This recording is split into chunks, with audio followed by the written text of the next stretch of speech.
Fala, Lucas do Bando Fala Fiel, como é que vocês estão? Vocês estão belezinha? Primeiramente eu peço desculpas pelo atraso no vídeo, tá? Desse pós-jogo de Flamengo 4, Corinthians 0. Não estava traumatizado, deitado, né? Chorando até agora, não foi isso, porque não tive tempo mesmo de gravar o vídeo. Tô gravando aqui agora pra manter o canal como se fosse uma biblioteca de jogos também, né? Já adianto que esse vídeo vai ficar um pouquinho longo, porque eu queria tratar também do assunto Tite, assunto Dorival aqui, que foi anunciado também no Corinthians, né? Então vai ser meio que o resumão esse vídeo aqui. Pra quem tá começando o vídeo aí, peço aí encarecidamente que fique até o final pra ouvir todas as análises aqui desses últimos dias, beleza, pessoal? E de novo, peço desculpas aí pelo atraso. Bom, vamos começar do jogo, que é uma análise rápida, tá? O Corinthians aí foi a campo com o Orlando, né, lá no Maracanã, com o Hugo Souza no gol. Na lateral direita, o Mateuzinho, a dupla de zagueiros contou com o André Ramalho e o Gustavo Henrique. A princípio aí o Torres foi barrado, depois da cagada que ele fez contra o Racing, né? Na esquerda ficou por conta de Anguilleri. No meio campo foi composto por Ranieri, Carrilho e Breno Bidon. No ataque, Romero, Memphis Depay e Yuri Alberto. Na minha cabeça isso era um 4-3-3, mas pós-jogo o Orlando disse que o time jogou num 4-4-2, né? Que o Romero fazia o meio campo, né? Durante o jogo, não sei nem se foi um ou se foi outro, tá? Porque o Corinthians, ele tinha o Carrilho aberto na direita, sentiu o Romero e o Memphis por dentro, tá ligado? Às vezes os dois pela esquerda. Meio bagunça, né? O Orlando tinha dito na coletiva pós-esporte, se não me engano, não sei se foi confirmado também, contra o Racing jogou com a menos, né? Praticamente o jogo todo. Mas o Corinthians teria movimentações mistas, então acho que estava por conta dos atletas, né? Um time sem comando ali, sem técnico, né? Também não vou botar a culpa no Orlando por conta disso, porque é questão que ele é um técnico interino, né? O Corinthians aí demorou com Augusto e seus comandados ali da diretoria para anunciar um técnico novo. O Dorival foi anunciado só no pós-dia, na pós-goleada pro Flamengo, né? Deixa eu falar uma coisa para vocês, tá, pessoal? Já para iniciar, tá? De novo, não vou botar a culpa no Orlando, tá? É o seguinte, a gente fica muito na cabeça com essa questão de time base, né? O time ideal, tá ligado? Eu acho que hoje, sem o Garro, talvez o time ideal seja esse aí mesmo, tá ligado, mano? A gente pode aqui pensar talvez em Martinez ou Breno Bidon, não sei, né? Talvez o Romero ou o Coronado, a dupla de zagueiros que você quiser aí, mas em geral, basicamente, essa é a equipe titular, né? Só que é o seguinte, tá, pessoal? Existem alguns jogos no Campeonato Brasileiro e existem alguns jogos na temporada em si que você precisa tratar de maneira especial, tá? Que é um Flamengo no Maracanã, que é um São Paulo no Morumbi, que é um Palmeiras na Barra Funda, tá ligado? Esses times usualmente vão pressionar você mais do que o usual, né? E você precisa estar preparado. Então, assim, independente de como você jogue, de qual seja o seu estilo de jogo, eu acho que você tem que ir um pouco mais precavido, um pouco mais cauteloso para essas partidas, né? Eu jamais teria entrado com Breno Bidon e Carrilho nesse meio campo para enfrentar o Flamengo, que pressionaria a gente, né, desde o início, né? Eu acho que eu já iniciaria com José Martinez e Ranieri. É claro que é muito fácil falar aqui agora, depois do ocorrido, né, engenheiro de obra pronta, inclusive eu odeio esse tipo de coisa, mas é o pensamento que eu tinha antes da partida, tá ligado? Quando eu vi a escalação, eu falei, puta, mano, a chance da gente tomar uns 2, 3 gols logo no início é gigantesca pela falta de proteção. Eu já sei que o Corinthians vai tentar fazer aquela saidinha lixo, né? Que nunca funciona até quando a gente pega time lixo. Imagine contra um time que tem uma marcação alta boa, como é a do Flamengo, né? Que vai morder a gente o jogo todo praticamente, né? E não deu outro, né? O Corinthians mal dentro de campo, mal disposto dentro de campo, né? O time parecia cansado e o Romero disse isso no pós-jogo também, que tinha jogado na quinta, o Flamengo tinha jogado na terça, né? Enfim, né? Correram muito contra o Racing porque jogaram com a menos. Eu tinha falado pra vocês aqui, antes da partida eu falei no pós-jogo do Sport do Racing, não lembro agora, que essa falta de convicção da diretoria, né, de mandar técnico embora numa fase importante ali, de jogos importantes, resultaria em algum problema. Nem resultou. O Corinthians precisaria de um tratamento, rodar mais o elenco para essas partidas. Tinha que vencer o Racing, porque senão seria eliminado na Sul-Americana, mas tinha que pensar com cuidado em partidas contra Flamengo e Internacional, que são boas equipes, mano. Você não pode jogar meia bomba contra essas equipes, porque senão você vai sofrer muito, você não vai ser competitivo, né? O Corinthians, eu sinto que às vezes ele já abaixa o tom, né? Às vezes sem motivo, imagine com motivo, né? E imagine quando pega um time muito mais forte, né? O pessoal fala que o Flamengo não é muito mais forte que o Corinthians, mas eu acho que é sim, tá ligado, mano? Em nível de elenco. Já foi mais, tá ligado? Mais forte. Acho que o Corinthians cresceu um pouco. Mas isso não quer dizer que o Corinthians esteja em pé de igualdade com o Flamengo. Eu acho que se você competir, fazer o jogo da vida, de repente consegue ter um bom momento, como teve contra o Palmeiras. Mas precisa de todas essas situações todas alinhadas. Não pode ir desorganizado para enfrentar o Flamengo no Maracanã. Não pode ir meia bomba, não pode ir com meia atitude, tá ligado, mano? E deu no que deu. Logo no começo o Cebolinha já fez um gol já, cortando pro meio. O Corinthians com problema crônico, né? Ninguém chega para fechar o bate. O Cebolinha bateu firme, né, no canto do Hugo Souza. E aqui vai minha primeira crítica para você aí que criticou o Matheus Donelli, né? E entenda o que eu vou dizer, eu não tô criticando o Hugo Souza, tá? Não achei que o Hugo Souza falhou nos 2 primeiros gols do Flamengo. Foram belos gols do Flamengo. Só que, quando o seu time, no meio-campo, convida o adversário a chutar pro gol, e o Flamengo tem chutadores bons de fora da área, assim como o Palmeiras também tinha, a chance de sair o gol, meu amigo, é grande. Assim como o Cássio tomava vários gols de fora da área também, quando tinha a dupla de marcação no meio-campo, Fausto Vera e Maicon. Então, assim, eu tenho certeza que esses gols que o Hugo Souza tomou, estaria todo mundo criticando o Donelli, falando que o Hugo Souza pegaria. E esse não é o problema. O problema é deixar o time adversário chutar com o espaço que eles tiveram. Você vê o Corinthians tendo esse espaço para chutar? Não tem, meu amigo. Não tem. O Corinthians precisa remar muito para fazer esse tipo de gol, né? Ou contra adversários bem mais fracos, que tem poder defensivo menor, né?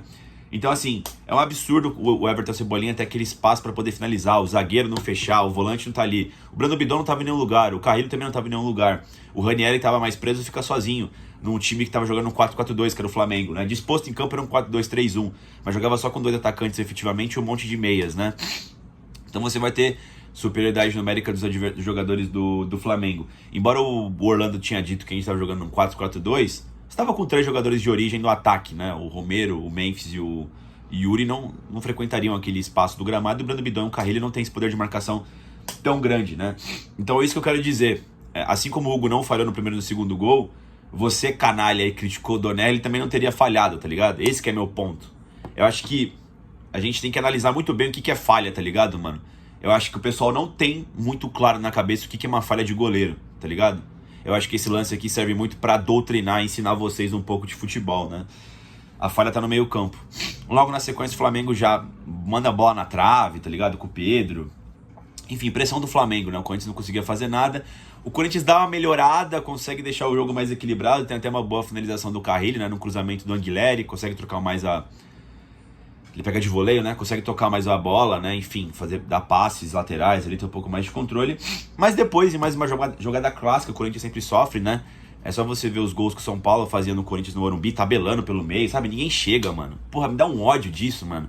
É tão difícil o Corinthians construir as jogadas, mas o adversário, ele é convidado ao prazer, né? Tipo, porra, você pega o Palmeiras, você pega o São Paulo, você pega o Flamengo, né?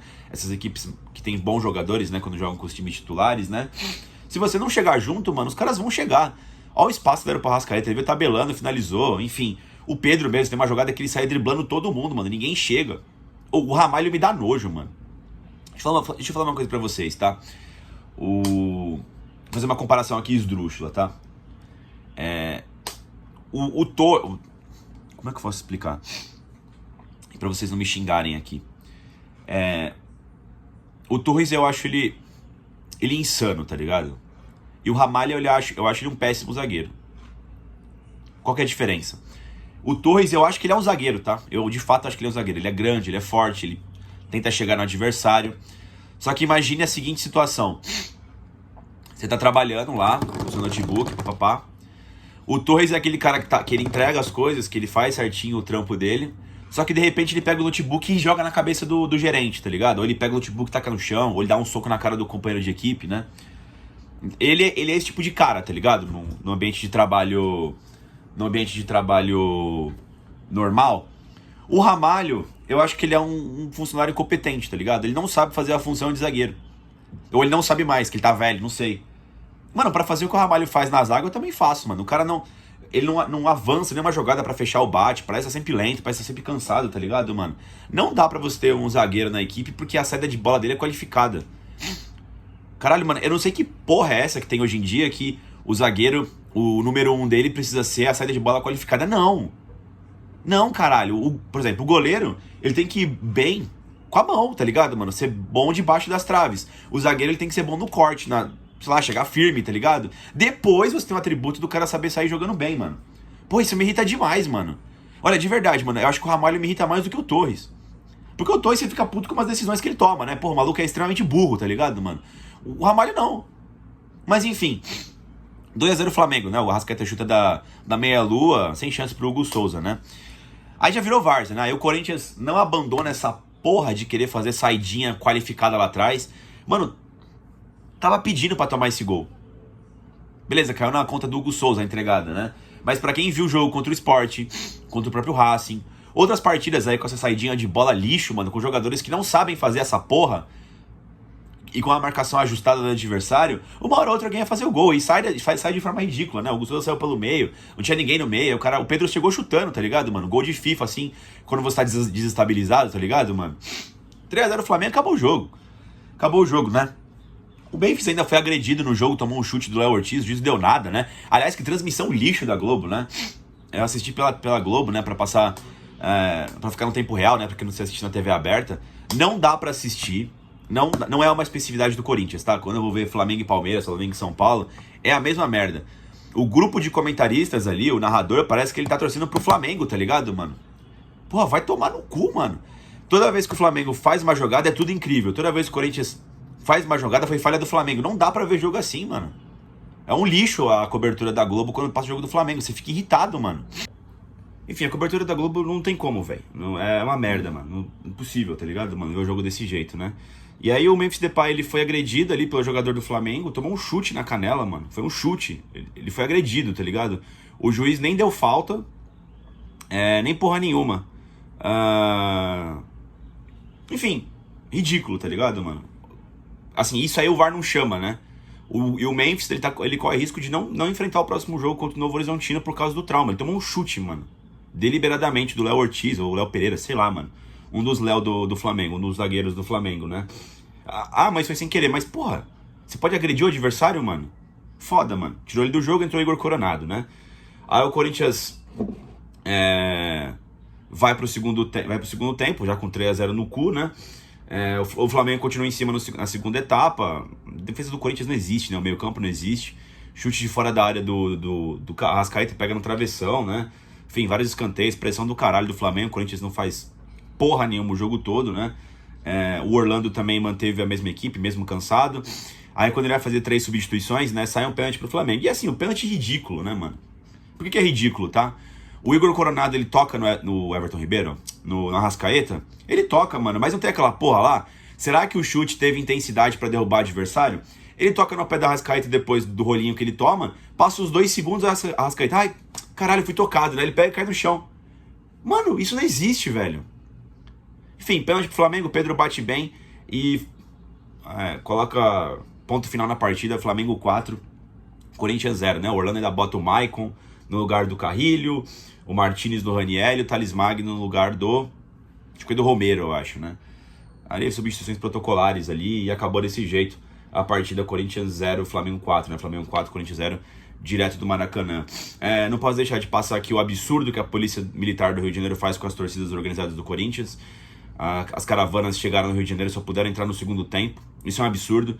Eu vou todo jogo aqui em Itaquera, todas as torcidas entram bem cedo pro estádio. Você vai jogar contra o Flamengo mesmo, tá lotadinho ali a parte deles de visitante, é sempre de boa pra entrar. No Maracanã é sempre essa porra. É sempre essa porra, mano. Enfim, eu não vou no jogo, não sou de organizada, mas eu sou corintiano, né? E os caras fazem a diferença ali. É um absurdo. O Corinthians, ele deveria fazer alguma coisa, mano. Eu vi que o Corinthians soltou uma nota de repúdio aí, mas a fiel torcida é a coisa mais importante pro Corinthians. O Corinthians não pode jogar sem sua torcida, mano. Eu sou veementemente contra esse tipo de tratamento. Fora esses ingressos não estavam tão caros contra o Flamengo, né? Mas fora os ingressos abusivos aí que a torcida do Corinthians sempre encontra, né? A CBF que precisa fazer alguma merda também aí sobre isso, né? Botar um teto, enfim. É um absurdo o que fazem, principalmente com a torcida do Corinthians, né, rapaziada? Enfim, acho que é isso. Não vou analisar os jogadores aqui, foi todo mundo uma merda, tá, mano, do Corinthians, tá? Ninguém salvou, foi todo mundo péssimo aqui. Enfim, não tem muito o que falar individualmente, né? Já falei sobre o Ramalho, já falei sobre o Torres, já falei sobre o Hugo Souza, que eu acho que deveriam ali ter algo especial pra ser dito. Sobre o Dorival Júnior, tá? Eu não teria mandado o Ramon Dias embora, como eu já falei pra vocês. Por quê? A gente precisa ter aqui uma noção de expectativa e realidade. O que você, como corintiano, espera desse Corinthians atual? Você acha que o trabalho do Ramon Dias bateu no teto, como todo mundo disse? Se você acha que bateu no teto, o Corinthians poderia fazer um trabalho muito melhor. É isso que vocês pensam? O que é um trabalho muito melhor para vocês? Ganhar algum dos títulos, alguma das Copas? Ser campeão brasileiro? Ganhar tudo? Eu quero sinceramente saber o que vocês pensam do time, pra gente poder ter um debate razoável aqui, né?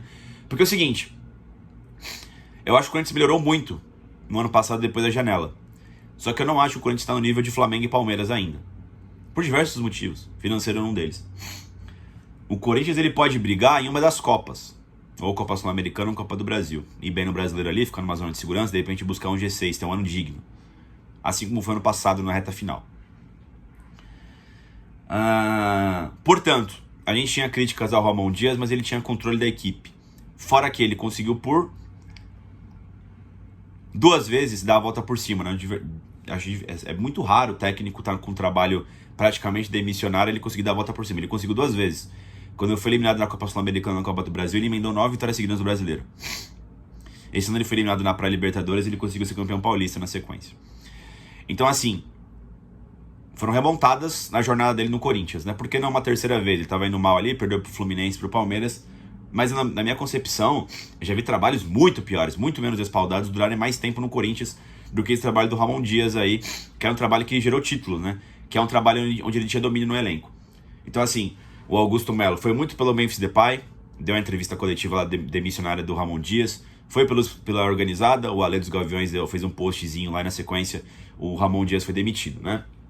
E aí, você tomou a negativa do Tite. Eu, sinceramente, pessoal, não sei se o Tite tá mentindo, tá? Crise de ansiedade é um papo sério, não vou entrar aqui no mérito disso. Só que no meio do futebol, vivendo o que a gente viveu, caso Vitor Pereira, caso Roger Guedes, Guerreiro, enfim, entre outros aí, eu não acredito até ver. E parece que o Santos anunciou o Kleber Xavier lá, que era assistente do Tite, né? Inclusive o filho do Tite também, como técnico do Flamengo. Até debati isso com o Wesley, né? Se isso faria sentido no Corinthians, né? Porque o que eu penso? Por que eu fiquei puto com o Tite, tá? Ele tem a crise de ansiedade, eu até entendo, mas por que ele não aceitou o convite? Porque o Corinthians não esperou mais pelo Tite, né? Se tem um técnico que o Corinthians poderia esperar, eu acho que é o Tite. O cara teve um problema de saúde, mas ele vai assumir daqui a pouco, bota lá os auxiliares dele, né? Não sei, talvez isso não tenha sido nem pauta do Corinthians, né? Estava até conversando com o Wesley disse, mano, o Corinthians não pode ficar sendo comandado por assistente técnico enquanto um técnico volta. Concordo, acho que é uma linha de pensamento válida, né? E eu acho que é por isso que o Corinthians anunciou o Dorival Júnior, né? Mas eu queria de fato saber se isso foi colocado na mesa, tá ligado, mano? Porque, sei lá, parece mais um papinho, mais um conto, tá ligado? Daqui a pouco ele vai assumir o Santos aí, o Tite, tá ligado, mano? Enfim, mas já foi, né? A gente vai de Dorival Júnior. O Dorival Júnior, ele tem característica de fazer trabalhos de reparo. Ele não é um técnico autoral, aliás, ele é zero autoral. Ele pega o que tá dando certo e mantém, que no caso é o 4-4-2 do Ramon Dias, e ele melhora certas coisas. O que precisa ser ajeitado no Corinthians é o sistema defensivo, que é uma peneira. Não temos zagueiro de qualidade e não temos proteção no meio campo, principalmente quando joga com Breno Bidon e Carrilho. Embora sejam nossos melhores jogadores no meio campo ali, mas em algumas partidas a gente precisa ter mais proteção defensiva, como era contra o Flamengo, para não ser espancado como foi espancado pelo Palmeiras também na Arena Barueri com o Ramon Dias há 2-3 semanas atrás, né? Então, eu acho que é basicamente essa minha análise aí sobre os últimos acontecimentos do Corinthians, tá? Eu acho que o Dorival chega, vai dar uma maquetada aí depois desse vexame, dessa humilhação que a gente passou contra a equipe do Flamengo. Mas o problema ainda segue. A gente vai ter que esperar o retorno do Garro ainda para ter essa equipe 100%, para poder jogar no 4-4-2. O Corinthians sem o Garro no 4-4-2 talvez não funcione. Aquela equipe que o Ramon Dias formou com Depay, Memphis Depay, né, Alberto e Garro, eu acho que ele conseguiu acomodar todo mundo ali nas suas melhores posições, por isso que deu tão certo. Quando você não tem o Garro, às vezes você não consegue manter o mesmo sistema tático. Porque às vezes um jogador especificamente faz toda a engrenagem rodar. Você pode colocar Romero ali, você pode colocar Igor Coronado, você pode colocar Memphis Depay. Talvez não dê certo porque não é o sistema que o Corinthians consiga jogar sem o Garro. Na minha cabeça esse time tinha que contar com o Igor Coronado, mas ele se machucou, enfim, né? Hoje ele é reserva. Vamos ver o que o Dorival Júnior pensa aí para as próximas partidas. É isso, pessoal. Deixa o like no vídeo, inscreva no canal e vai Corinthians.